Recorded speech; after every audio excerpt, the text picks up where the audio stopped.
over the outward back knuckle. So you know your jab, okay? Boom. This one's coming, it's going to give you a kind of jab-like architecture, but it's going to be able to hit from the side where the jab has to hit from the face of the target, okay? Again, a bay point of origin, but your fist might be somewhere else, okay? So if we're from our fighting stance, imagine there's a rope and it's gonna pull my fist, boom. And you're gonna hit with these two knuckles, the top portion of them, okay?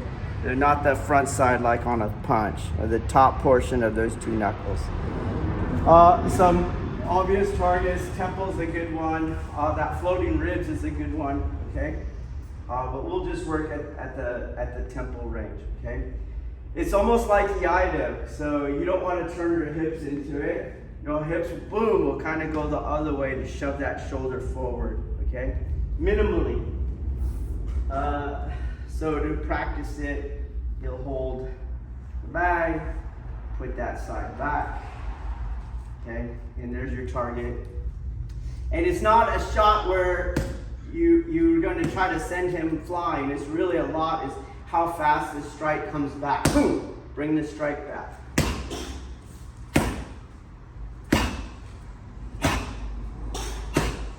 Don't plant the back foot. You can only ground off the ball of the foot because you're rotating that heel to rotate the claw and to extend the shoulder forward.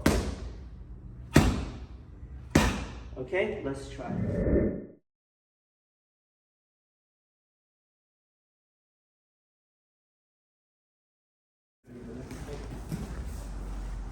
Okay, so he's going to be in his stance. All right.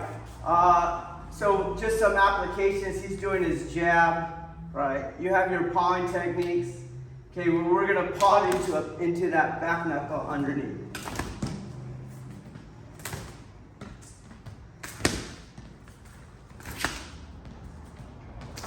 And then the leg.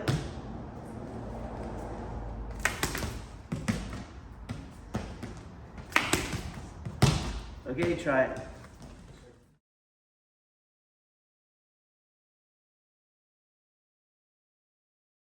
Another good application for it is, take your stance, whatever stance you want, okay?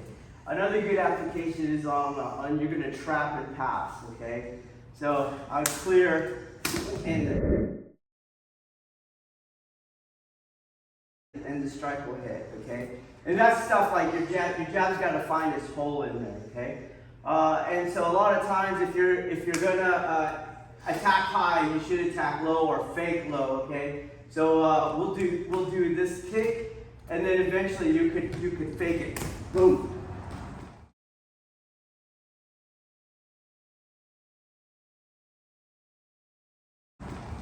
And this here, boom, top, boom, clear, boom. Okay, like you could fake it to boom.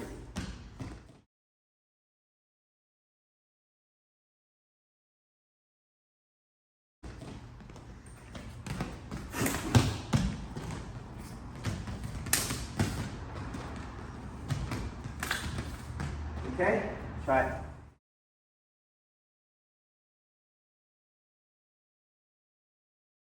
All right, so knife, fencer's grip, hammer grip, okay? Your back knuckle, boom, if you turn it at the end, and you're carrying hammer grip, boom, you'd have your strike, okay? So let's not damage our bags here because they're not made for that. So you're kind of just working the mechanics, boom, boom, boom. You see, I'm not trying to puncture the bag, okay? But I'm working the mechanics. Comes out exactly the same, and at the end it turns. Boom, boom, boom. Because we're not going for power, this is a good opportunity to take that tension off your body in working on your ground vector, your claw turning, tension out of the shoulder. Okay, let's try it. All right. Something on carrying it, okay? you can disguise things by making them look natural. And what can't look natural, make the rest of what's around it look unnatural. And then it looks natural again. Okay? So if I'm holding this like that, I'm armed, okay? So, but if I hold it like this and the other hand is like this, do you see? It still looks unnatural. But if I mimic it, shield my body, and mimic on the other hand, it's a little harder to tell what's going on, okay? Do you get that? Do you see that? I'll change it again. That now it doesn't like, do you see it? Change it again, okay? So we're gonna start the technique from this position, okay? When it comes to shielding, you have to understand where the 90 is on your body, okay? And so you can't shield anything in front of that. You have to shield behind that. But you go too far back, now it looks unnatural. You see that? So you're got to play around at that 91 kind of degree, okay? Tension out of your body. So he has his knife.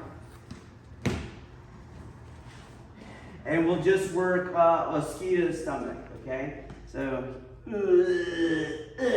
okay? And we're just working from that. We'll go really slow. I just want you to work on the shielding part, okay?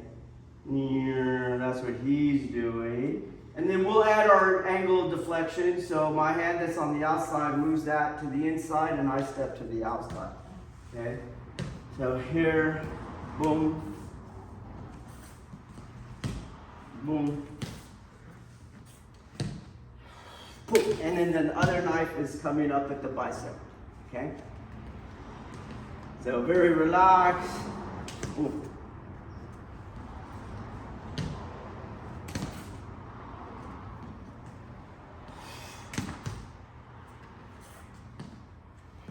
And then from here up, you have your outward backward, okay?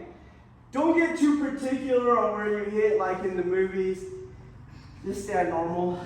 Anything in the face is gonna work for what we want, okay? You got it? So just like the back knuckle, it's hard to fight when a piece of steel pushed your eyeball out, or you get it, or your nose feels something, or you get teeth knocked out. You're already increasing your odds. Do you see that? So just like if I was empty-handed, boom, I just throw it in his face, you get that tilt, right? And then you can attack things, okay?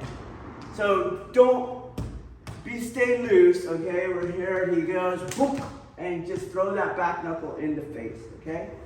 Let's just get there. Try it. Just a couple things on this hand on point of origin. So when he's coming in, I don't want to turn my hand over and do the parry. My hand is here, this hand does the parry. So on the parry, I don't want to knock his hand down either, which is another reason to go here, because I'm trying to go on the bicep. So I want his bicep to come into me.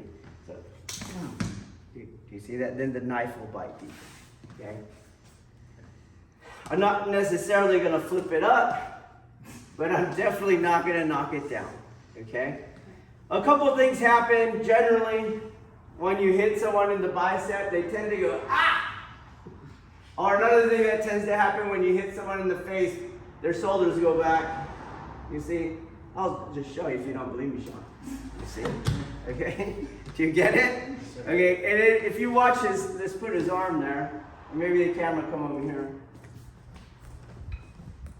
Plot his hand in space. Hand goes up. Hand goes up from bicep cut. Hand goes up from face down. Okay, got it? Yes, so I'm going one, boom, pop. So the hand's going up, that's where I'm going to come down. Okay?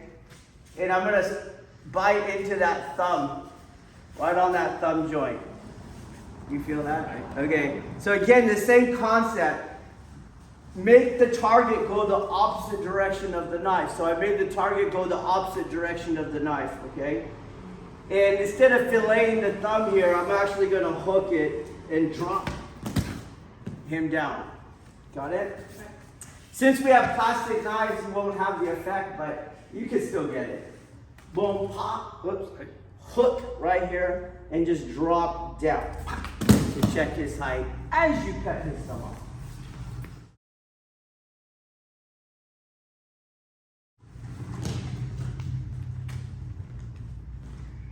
So just work, boom, down, drop your weight.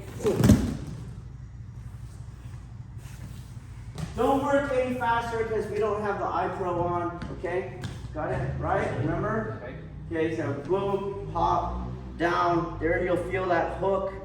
Just hold, but I'm not grabbing. It's really this hand, right, Sean? Right. Okay. Boom, and just drop your weight. Okay, let's try it. All right, come on the other side so you all can see. Come on the other side of Sean.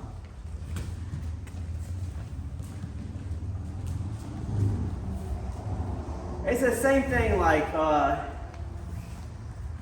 the more you have to go into fixated movement, which was a constant muscle flexion, the slower you're going to be, okay?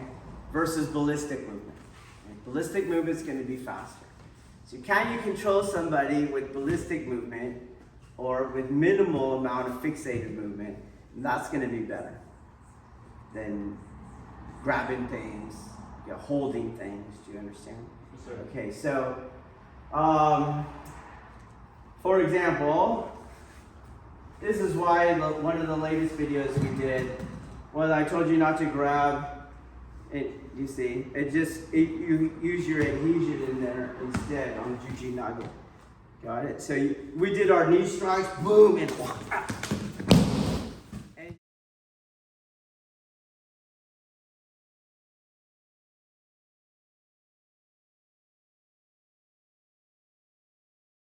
and you're going to be much faster. You don't have to take forever. So you don't, that's a luxury. Time's a luxury. Do you understand? Yes, so the same thing, if we're here and we all know this takedown, right?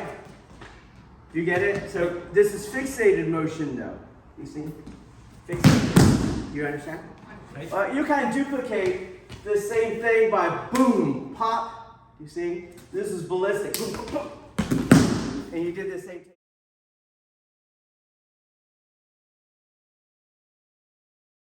It's much faster, you get it? But sometimes you need fixated motion, okay? So if you have a guy's, he's going, boom, you can do these kind of disarms. Do you understand? Do you see it or no? Can't see it? Can you see it? I missed the ending, all right, Sensei. We'll do it again. So, boom, I'm in here, right? Boom, and I'm going this way. I can do that, it's doable, but it's going to be much faster if I just cut off his thumb. Do you see that? It's going to be much faster. And it's hard to stab me without his thumb there, okay? Got it? Right, sir. So, you have your knife. And that's what you're doing following that, just boom, just shaving that thing off. Well, you can't shave it off in training because your knife slips off. Do you see that? You can't shave it off in training. What I tend to do in training is I end for that butt end like that and maybe anchor my body like that, okay?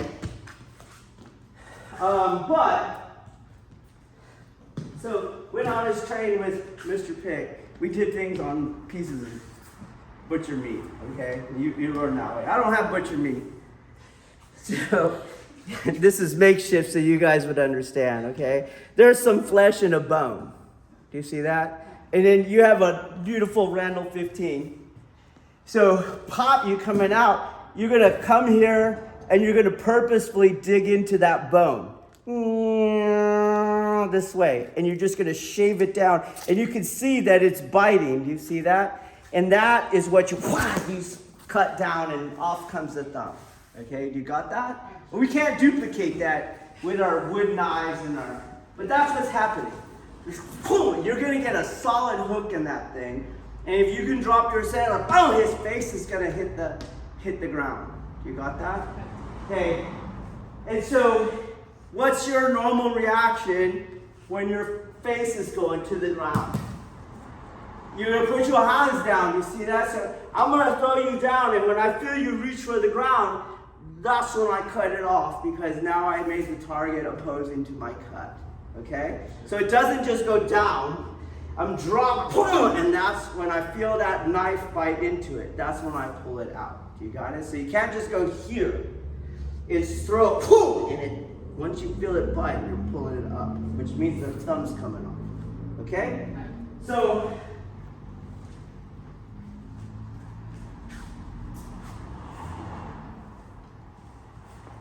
as you're going into the training, boom, I come back very sharp to the angle. Do you see that? To bite into it. And that thing is what I pull his center with. So you don't pull the arm. You don't pull the arm. You're going to move his center. Once he starts to fall, that's when I cut up on the knife and the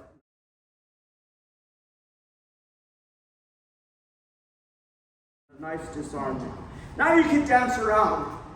And you can wait for your face stab to maybe deter, and the thumb in front of his face maybe to deter. You don't have to keep going in there, okay? But this is, it's that.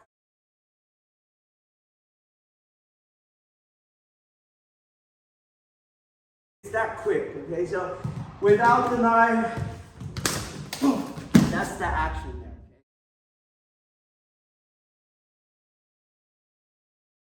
Okay? That's how quick you want that to be.